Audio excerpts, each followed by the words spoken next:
45세 A씨는 5년 전에 결혼해서 어린아이 둘을 키우고 있다. 가정이 생겨서 기뻐야 하는데 그는 다 늙어버린 기분이었다. 여기저기가 아프고 몸이 피곤하고 마음이 우울했다.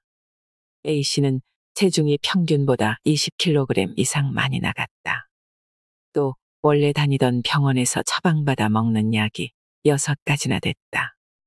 혈압이 높아서 혈압 강아지를 먹고, 속쓰림 때문에 위장약을 먹고, 당뇨병 약, 항우울제, 그리고 콜레스테롤 때문에 고지혈증 약을 먹었다. 그리고 거의 매일 밤 두통약을 먹었다. 그의 염증 수치는 높은 편이었다. A씨의 사무실에는 짜고 달콤한 간식거리가 잔뜩 있었다. 장시간 근무는 그를 기진맥진하게 만들었다. 컴퓨터 화면에서 눈을 떼는 유일한 시간은 간식을 먹기 위해 일어나는 시간이었다. 그는 간식에 의존해서 하루하루를 버텨냈다. 항상 뭔가를 먹으며 일하고 햇빛은 거의 쬐지 못했다. 나는 A씨에게 저탄수화물 식단과 간헐적 단식을 처방했다. 처음에는 일주일에 2일 밤을 포함한 12시간의 단식으로 시작했다. 첫 주에 A씨는 아침마다 식욕이 왕성해져서 고생했지만 금방 적응했다. 나는 A씨의 단식 시간을 한 달에 걸쳐 일주일에 4일, 16시간까지 늘리도록 만들었다. A씨의 생활은 달라졌다. 단식을 하니 아침에 현관문을 일찍 나설 수 있었고, 그에게 반드시 필요했던 음식 섭취의 제한선이 만들어졌다. 그는 예전보다 배고픔을 덜 느끼게 됐다. 그리고 체중이 줄어들기 시작하자 의욕이 부쩍 높아졌다. A씨는 물과 녹차를 많이 마시고 몇 주 동안 저탄수화물 식사와 16시간 단식을 했다. 그랬더니 간식을 먹고 싶은 욕구가 줄어들었다. 점심시간이 되면 식사 전에 건물 주변을 산책하면서 햇빛을 쬐고 운동도 했다. 그는 사내 카페테리아 식당에서 예전보다 건강한 음식을 고르기 시작했다. A씨는 위장약 복용량을 서서히 줄였다. 밤에 두통이 찾아오면 물을 마셨다. 그러자 두통의 빈도가 낮아졌다. 한 달 뒤 A씨의 체중은 9kg 정도 줄었고 혈압은 정상 수치로 떨어졌다. 그래서 나는 A씨에게 혈압 강화제 복용량도 줄여보라고 했다. 그의 혈당은 눈에 띄게 떨어졌고 2달 뒤에는 당뇨병 약도 먹을 필요가 없어졌다. 3개월 뒤에 A씨를 만나보니 체중이 17kg이나 줄어 있었다. 약을 먹지 않고도 혈압이 정상 수치를 유지하고 있었고 당뇨 증세도 사라진 상태였다. 염증 수치는 정상으로 돌아왔고 콜레스테롤 수치도 상당히 좋아져 있었다. 그는 기운이 팔팔했다. 이제 우울하지 않았으므로 항우울제를 줄이기 시작했다. 그는 20년은 젊어진 기분이라고도 했다. 그리고 6개월 뒤에는 고지혈증 약도 끊었다. A씨의 사연이 어떠셨나요? 건강과 면역력을 저절로 키워주는 마법의 알약은 없습니다. 하지만 당신의 면역 체계와 신체의 모든 시스템을 튼튼하게 만들어주는 생활 방식은 분명히 있습니다. 머리가 잘 안 돌아가고 몸이 부어있고 늘 몸이 좋지 않다고 느껴지는 증상들은 나이 들면 당연히 찾아오는 것이 절대 아닙니다. 그런 증상들은 조치를 취하라는 신호입니다. 당장 생활 방식을 바꿔야 합니다. 오늘 소개해드릴 책은 50 이후 건강을 결정하는 7가지 습관입니다. 중년 이후 아프지 않고 오래 살려면 노화를 늦추는 방법이 필요합니다. 건강 관리에 늦은 시기는 없습니다. 오늘 당장 바꿔야 할 것들. 소식은 기본 중의 기본이다. 건강하게 나이 들기 위한 가장 중요한 원칙은 무조건 적게 먹는 것이다. 45세 정도가 되면 우리 몸은 예전만큼 많은 칼로리를 필요로 하지 않는다. 우리 몸은 이제 새로운 것을 만들어내지 않고 지금 가지고 있는 것을 보호하고 보존할 뿐이어서 연료가 적게 필요하다. 최근에는 칼로리 섭취량을 30% 줄인 사람들이 더 오래 살고 노년기에 질병에 걸리지 않았다는 연구 결과가 나왔다. 이 연구에서는 실험 참가자들이 어떤 음식을 먹는지를 전혀 고려하지 않고 오직 먹는 양만 계산했다. 단 하나의 변화만으로도, 그러니까 소식을 하고 5년 단위로 식사량을 조금씩 줄이기만 해도 확실한 결과를 얻을 수 있다는 것이다. 음식을 적게 소비하면 몸 안의 기관들의 부담이 덜 간다. 소식을 하면 몸이 처리할 일이 줄어들고 버려야 할 폐기물도 적어진다. 몸의 일거리가 줄어들면 남은 에너지를 신체 전반의 기능을 수행하는 데 사용할 수 있다. 효과적인 방법 중 하나는 탄수화물과 정제 탄수화물을 줄이는 것이다. 빵이나 면, 밥과 같은 흰색 음식들은 기본적으로 영양소가 적을 뿐만 아니라 몸에 해로울 수도 있다. 대부분의 사람은 나이가 들면 탄수화물을 잘 소화하지 못한다. 그래서 고령층의 당뇨 발병률이 높은 것이다. 먼저 배가 80% 정도 찰 때까지만 먹는다는 단순한 규칙을 지켜보라. 공복을 채우는 것과 바지 단추를 풀어야겠다고 느낄 만큼 배부르게 먹는 것은 다르다. 이것 하나만 지켜도 삶이 달라진다. 저녁부터 아침까지 16시간 단식. 짧은 단식은 여러 가지 이유에서 이롭다. 첫째 이유는 칼로리 섭취가 감소한다는 것이다. 일정한 시간 동안 아무것도 먹지 않으면 자연히 전체 식사량이 줄어든다. 둘째, 소화기는 휴식하고 충전한 다음에 더 잘 작동한다. 그리고 소화에 끊임없이 에너지를 투입하지 않을 때 몸에서 자체 수리가 잘 진행된다. 셋째, 단식은 인슐린이나 성장 호르몬처럼 노화와 체중에 영향을 끼치는 중요한 호르몬들을 크게 변화시킨다. 넷째, 단식은 장수 유전자의 경로를 자극하는 유익한 작은 스트레스에 포함된다. 다섯째, 단식을 하면 자가포식이 시작된다. 이것은 정말 중요한 이유다. 자가포식은 세포의 해독에 해당하는 과정으로 면역력을 키우고 건강하게 나이 들기 위해 반드시 필요하다.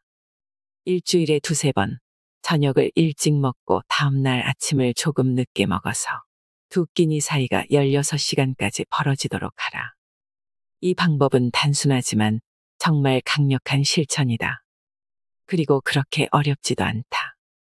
오후 7시나 8시까지는 저녁 식사를 끝낸다는 원칙을 정하고 잠을 7시간에서 8시간은 자는 것이 좋다. 아침에 일어나면 큰 잔의 물을 따라 마셔라. 그러고 나서 11시나 12시에 영양가 풍부한 음식으로 식사하면 된다. 물론 처음에는 단식이 어렵게 느껴질 수 있다.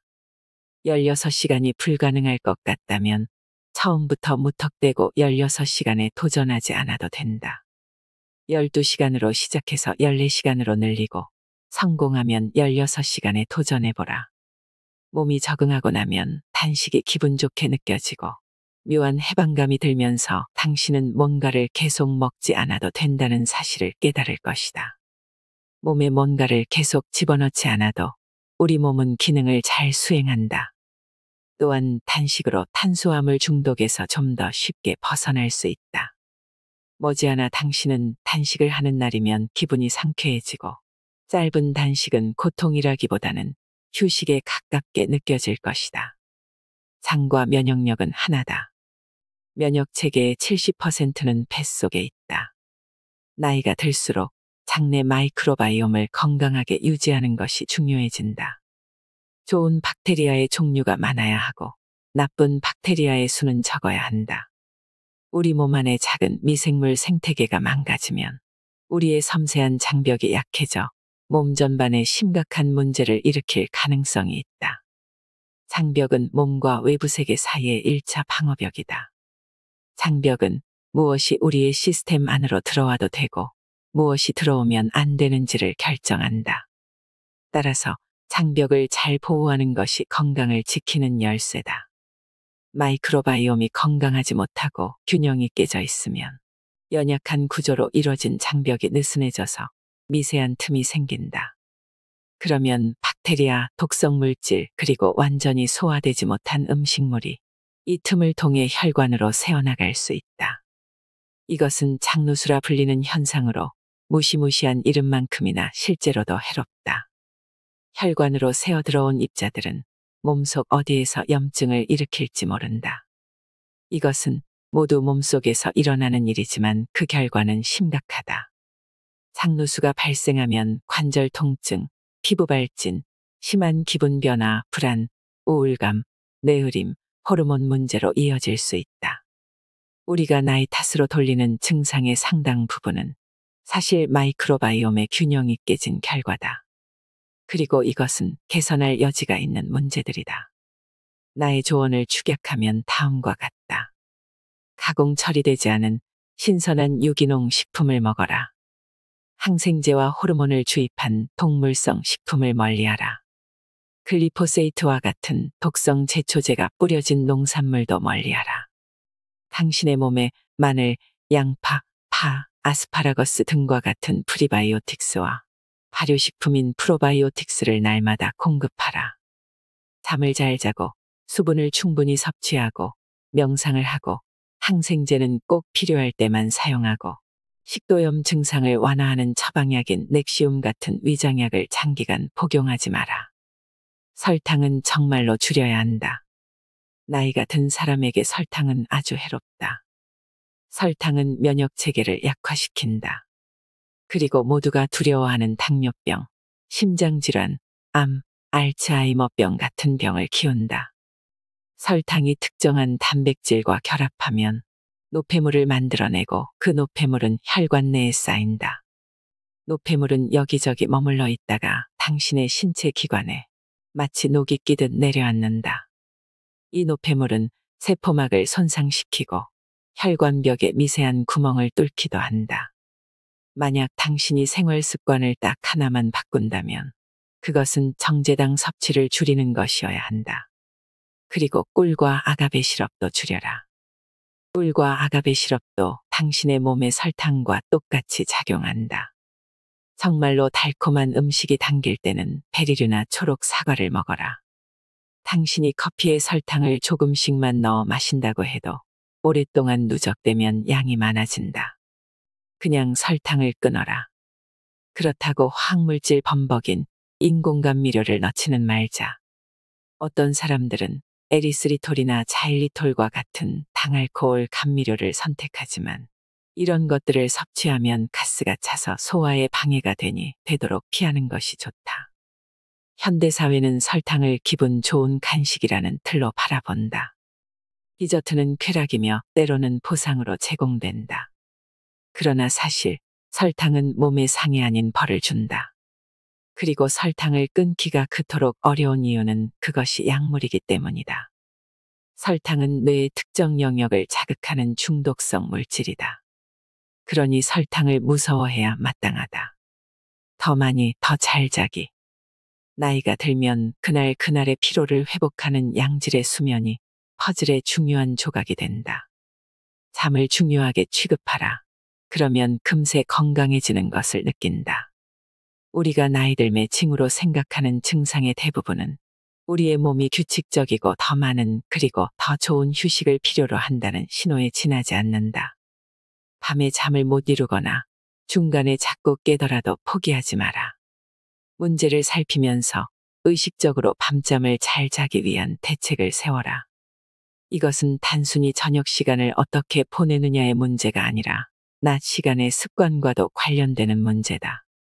아침에 일어나자마자 밖으로 나가서 햇빛을 쬐라. 그러면 당신의 생체 리듬이 자연의 주기에 맞춰진다. 아침 시간에는 명상을 하라. 아침 명상은 밤잠에 긍정적으로 작용한다. 운동도 마찬가지다. 낮 시간에 유산소 운동을 하면 밤에 더 쉽게 잠이 든다. 날마다 많이 움직여라. 중년 이후의 운동은 정형화된 운동만을 의미하지 않는다. 중년 이후의 운동은 날마다 일상생활을 하면서 아침부터 저녁까지 최대한 많이 움직이는 것이다. 신체 활동을 즐기는 사람이 되자. 온종일 활동적으로 생활하는 것이 헬스클럽에서 1시간을 보내는 것보다 이롭다. 신체 활동은 활력과 민첩함을 유지하는 것 외에도 스트레스와 우울감을 덜어주고 순환을 촉진해 수면의 질을 높여주며 면역 회복력을 키워 만성질환 발병 확률을 낮춰준다. 중년 이후 신체 활동의 관건은 몸의 변화에 맞추어 운동 계획을 짜는 것이다. 덜 격렬한 운동을 선택하고 몸의 어떤 부위가 아프면 그 운동을 멈춰라. 모호한 조언처럼 들리겠지만 생각보다 많은 사람이 통증을 무시하고 운동을 계속한다. 이런 태도는 건강하게 나이 드는데 도움이 안 된다. 나이에 적응하고 기꺼이 후퇴하고 변화를 시도하는 편이 훨씬 낫다. 달리기를 할 때마다 통증을 느낀다면 자전거 타기로 바꿔보라. 자전거를 못 타게 되면 수영을 하라. 고난이도 요가 동작을 했더니 몸이 아프다면 그런 동작은 하지 마라. 물론 어려운 일일 수도 있다. 사람들은 자신의 운동 능력에 애착을 가지고 있으며 그 운동 능력을 자신의 정체성의 일부로 간주하기 때문이다. 하지만 운동 능력은 밀어붙이는 것보다 보존하는 것이 중요하다. 당신이 30대 때 철인처럼 튼튼했더라도 50대에는 철인이 아닐 수 있다는 사실을 받아들여야 한다. 그리고 근육과 관절은 평생 써야 하므로 근육과 관절이 다 닳기 전에 신중하게 생각하라. 90세에 얼마나 잘 걸을 수 있느냐는 지금 몸을 어떻게 보살피느냐에 달려 있다.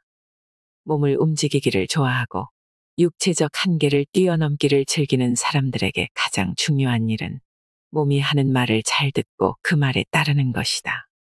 가까운 사람들을 만들어라. 건강하고 아름답게 나이 들기 위해서는 사랑하는 사람들과 관계를 맺고 함께 시간을 보내는 일이 매우 중요하다. 친구들을 만나고 중요한 관계를 정성껏 가꾸고 새로운 사람들과 인연을 맺으려는 노력은 당신의 건강에 매우 중요하다. 삶의 전환기가 올 때까지 기다리지 말고 지금부터 사람들과 더 많이 만나라. 친구와 마주 앉아 이야기하고 함께 웃으면 기분이 얼마나 좋은지 생각해보라. 이런 활동은 어쩌다 한 번 있는 일이 아니라 규칙으로 삼아야 한다. 적어도 일주일에 한 번은 이런 일을 만들어보라. 새로운 친구를 사귀는 일에 관해서도 생각해보라. 좋아하는 사람들을 만나면 정신을 차리고 관심을 가져라. 관찰하고 발견하고 열린 마음으로 새로운 사람들과 어울려라. 당신의 관심사를 따라가라. 시간이 흐르면 동질감을 느끼는 사람들을 만나기 마련이다. 지금 당신에게는 고독이 큰 위험으로 다가오지 않을지 모른다.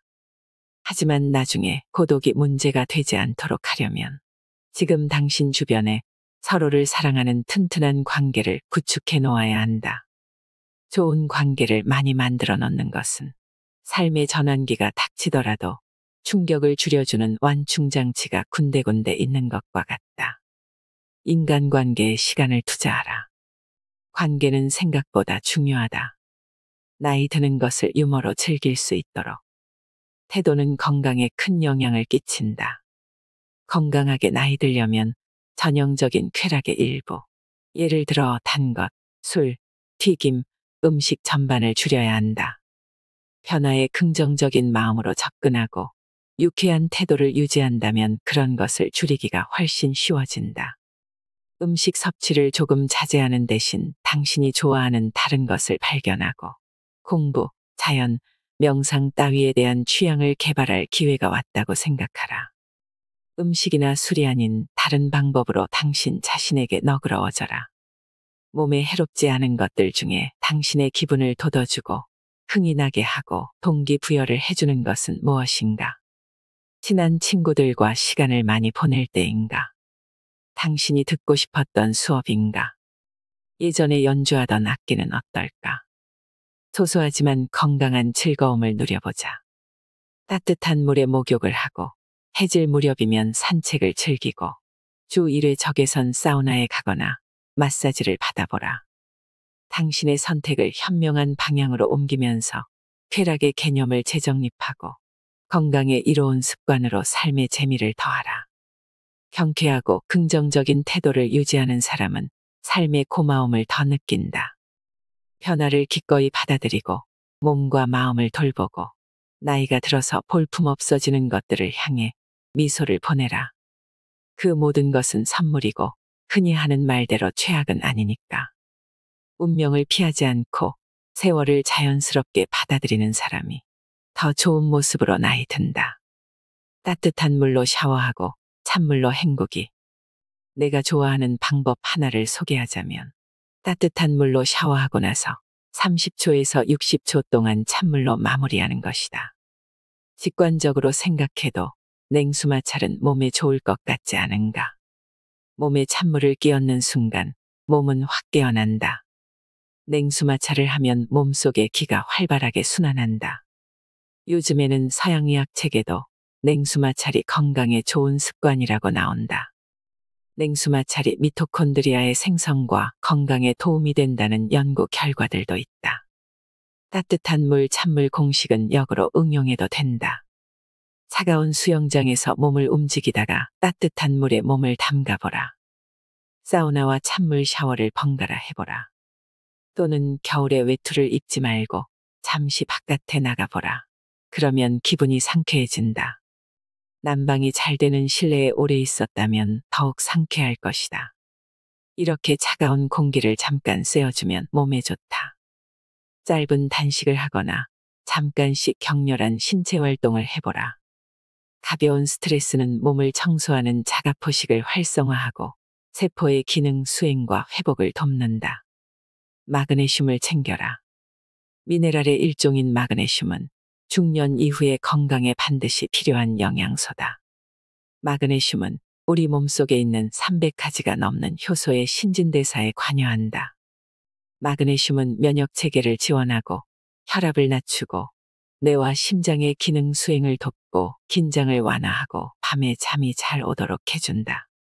장수를 원하는 사람에게 질 좋은 수면은 황금과 같다. 마그네슘이 많은 음식으로는 시금치, 호박씨, 검은콩, 자연산 태평양 가자미가 있다. 그러나 건강한 음식을 챙겨 먹는다 해도 사람들의 80%는 마그네슘 부족이라고 한다. 그러니 마그네슘 보충제를 섭취하라. 약용버섯의 힘. 사람들이 일제히 케일 소비량을 늘렸던 때를 기억하는가? 지금은 버섯 소비량을 늘릴 때다. 최근의 연구 결과에 따르면 영지버섯, 노루궁뎅이버섯, 차가버섯과 같은 약용버섯에 에르고티오네인과 글루타티온 같은 항산화 물질이 다량 함유되어 있다. 에르고티오네인과 글루타티온은 면역 체계를 활성화하고 알츠하이머병과 파킨슨병의 발병을 예방하는 효과가 있다고 한다. 특히 노루궁뎅이버섯은 기억력과 인지 능력을 향상시킨다는 의미에서 누트로픽으로 분류된다. 약용버섯을 처음 접하는 사람은 버섯차로 시작하기를 권한다.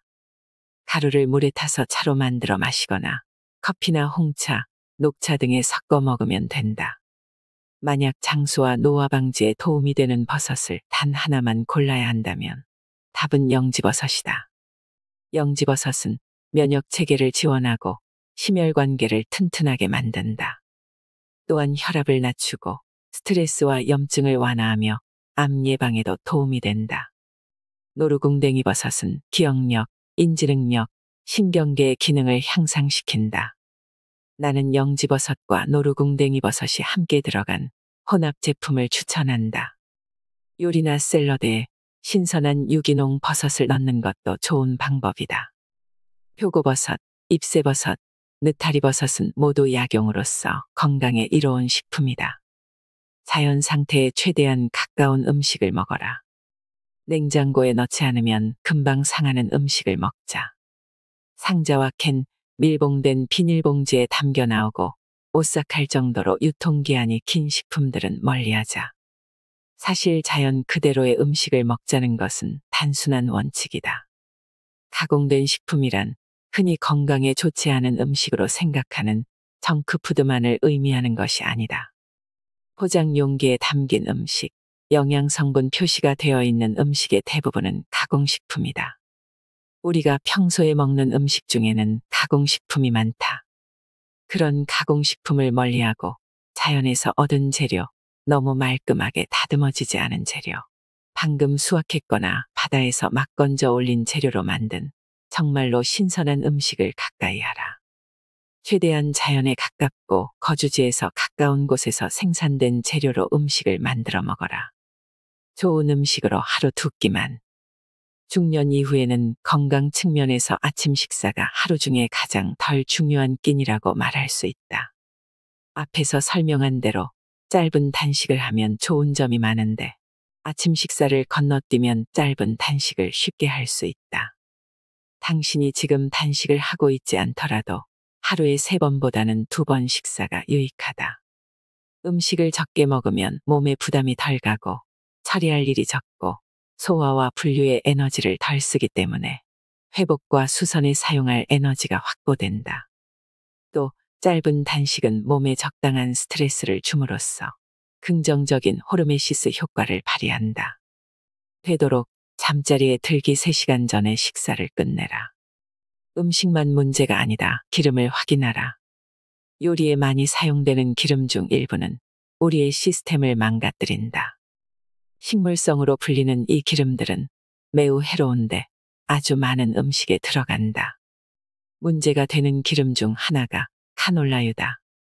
사람들은 포화지방이 적게 들어있다는 이유로 카놀라유가 건강에 좋은 기름이라고 착각한다. 사실 카놀라유는 몸에 해롭다. 홍화씨유, 해바라기씨유, 콩기름, 옥수수기름, 그리고 식물성이라는 이름이 붙은 다른 모든 기름은 몸에 해롭다. 이런 기름을 가열하면 반응성이 높은 불안정한 분자들이 방출된다. 이 작은 입자들이 혈관으로 들어가 염증을 일으키고 신체 내부를 마모시키고 신체 기관의 노화를 앞당긴다. 캘리포니아 대학교의 최신 연구에 따르면 미국에서 가장 널리 사용되는 식용유인 콩기름은 뇌의 유전적 변형을 일으킨다. 가장 좋은 기름은 건강을 증진하는 물질인 폴리페놀이 다량 함유된 엑스트라버진 올리브유다. 올리브유는 질 좋은 제품을 구입하라. 개별 포장된 간식류는 대부분 카놀라유처럼 염증을 유발하는 식물성 기름으로 만들어진다. 간식을 먹지 말아야 할 이유가 하나 더 늘어난 셈이다. 달걀은 천연 복합 비타민이다. 달걀에 관한 부정적인 이야기들을 믿지 마라. 달걀은 실제로 슈퍼푸드로 불릴 자격이 있다. 달걀에는 콜린과 눈 건강을 지켜주는 루테인, 제아잔틴과 같은 핵심 영양소가 많이 들어있다. 가격이 비싸더라도 당신이 구할 수 있는 가장 좋은 달걀을 구하라.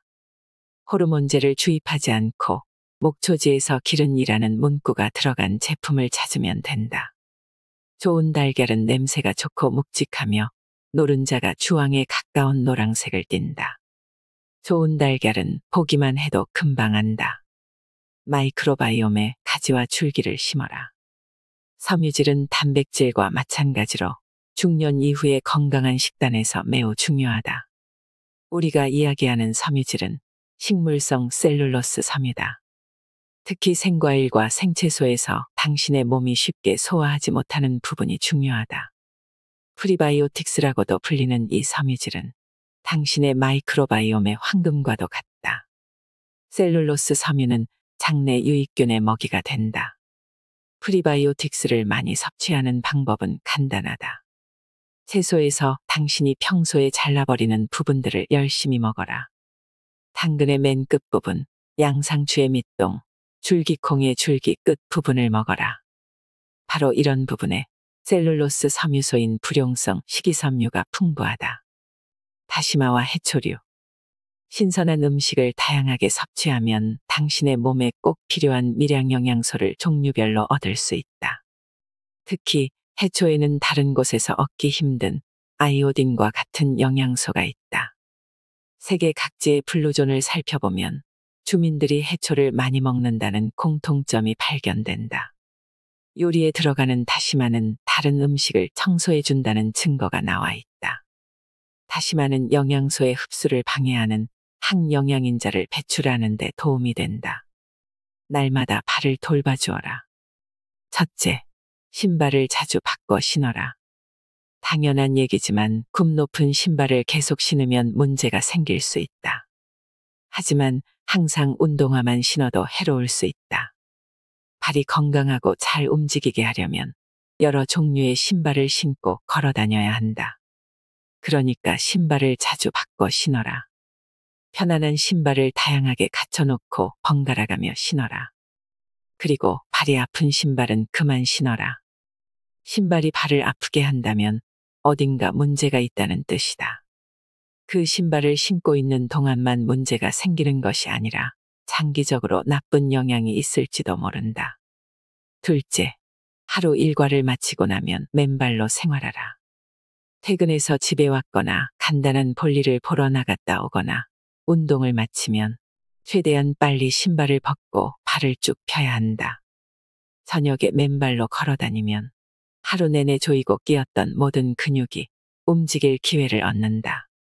특히 잔디, 흙, 모래 같은 자연의 표면 위에서 맨발로 걸으면 대지와 가까워지는 느낌이 든다. 이론상으로는 현대적인 생활을 하는 동안 우리 몸속에는 양전하가 쌓인다. 양전하는 우리가 먹는 음식이나 우리가 받는 스트레스에서 온다. 대지가 방출하는 음전하가 우리 몸에 들어오면 그 양전하를 상쇄할 수 있다. 하지만 이런 효과를 실제로 얻기 위해서는 피부가 대지와 직접 접촉해야 한다. 셋째, 발을 마사지하라. 기회가 있을 때마다 발을 계속 움직이고 발에 자극을 주어라. 당신이 책상 앞에 앉아서 일하는데 남몰래 신발을 벗을 수 있다면 바닥에 테니스공이나 발 마사지 도구를 놓아두고 일하는 동안 발바닥을 마사지하라. 일상의 작은 것들에 나를 치유하는 힘이 있습니다. 이 책에서 소개한 행동 수칙들은 대부분 세계 여러 나라에서 수백 년 동안 전해져 내려온 것입니다. 자연 속에서 산책하고 고요한 시간을 보내고 몸을 많이 움직이고 가까운 곳에서 재배한 작물로 음식을 만들어 먹는 것은 시대를 초월하는 지혜입니다. 건강하게 나이 들기 위한 지혜를 찾는 시간이 되셨길 바랍니다. 이상으로 인생의 품격이었습니다. 하루하루 당신의 품격이 더 빛나길 바랍니다.